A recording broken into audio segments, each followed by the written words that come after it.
At Penguin Classics, we think every day about the question, what makes a classic? And we would love to know how you, as a writer and a teacher, define a classic. Well, I suppose very simply just something that seems relevant to us over the ages. Of course, there are always ups and downs.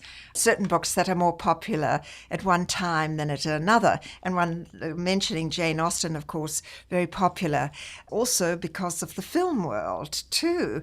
Any of these great books that has withstood the test of time is what I would define as a classic. And what's remarkable actually is that one goes back to these great books thinking, well, perhaps it was just at that time in my life, when I was young or when I was an adolescent or when I was a young woman that I loved this book. And then you pick it up and you find that many of these great classics are relevant at different times in your life and that you read them so differently because of the different experiences you've been through. So it's been a wonderful experience for me going back to some of the Bronte's books and finding that at my age now, I still have the same thrill that I had in a way when I was 7 years old. I think that's a great test too of a book, and will probably tell you if it's a classic or not. Thank you so much for coming and visiting us and for sharing your thoughts on the Bronte sisters and your wonderful, wonderful novel, Becoming Jane Eyre. Thank you so much. Thanks to Sheila Kohler for joining us today.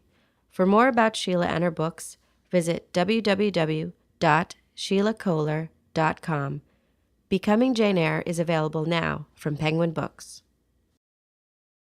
You're listening to Penguin Classics On Air. This program is brought to you by Penguin Classics, publisher of Pride and Prejudice, Wuthering Heights, and The Scarlet Letter. These three iconic novels are now packaged as Penguin Classics Deluxe Editions with fierce cover designs by renowned fashion illustrator Ruben Toledo.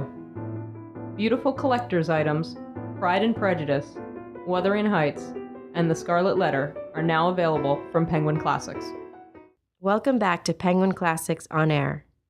Our next guest today is Juliette Wells, Associate Professor of English at Manhattanville College, features editor for the Penguin-enriched ebook classic of Pride and Prejudice, and co-editor of The Brontes in the World of the Arts.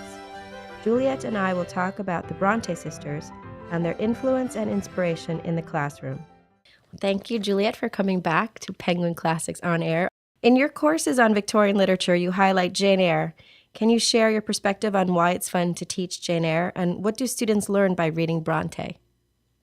I feel so lucky that Jane Eyre is a major Victorian novel because my students love it so much. It's the first novel that I teach in my Victorian survey course, and students light up when they talk about it. They're so excited, and most of them have come in thinking that Victorian literature is something really dull and dreary, and Jane Eyre, the novel, is anything but. And so when I ask them later in the semester what they've liked best about our course, and I'm thinking they'll say something about what a great teacher I am or something like that, they always say, Jane Eyre! We like Jane Eyre the best.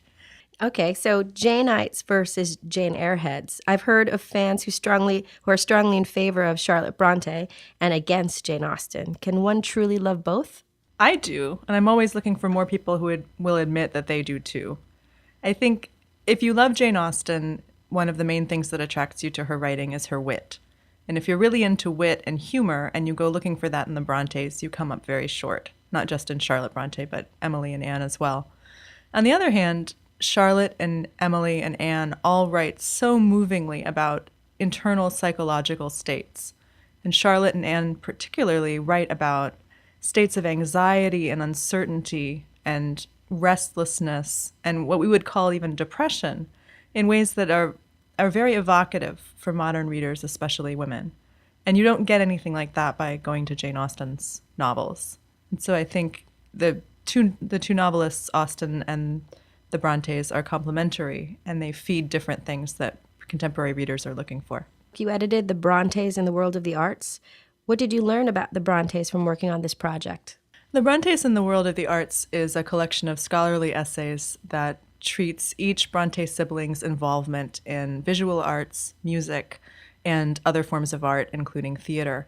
And when my co-editor and I were putting the project together, we thought it would be very interesting to think about how the writings of the Brontes were influenced by the siblings' participation in other artistic forms. And all of the Brontes grew up not only writing as children, but also drawing, playing music, especially in the case of Emily. And so their imaginations were very much formed and influenced by what they had seen in the visual arts, what they had heard. And focusing on that gives you a wonderful new perspective on their writings.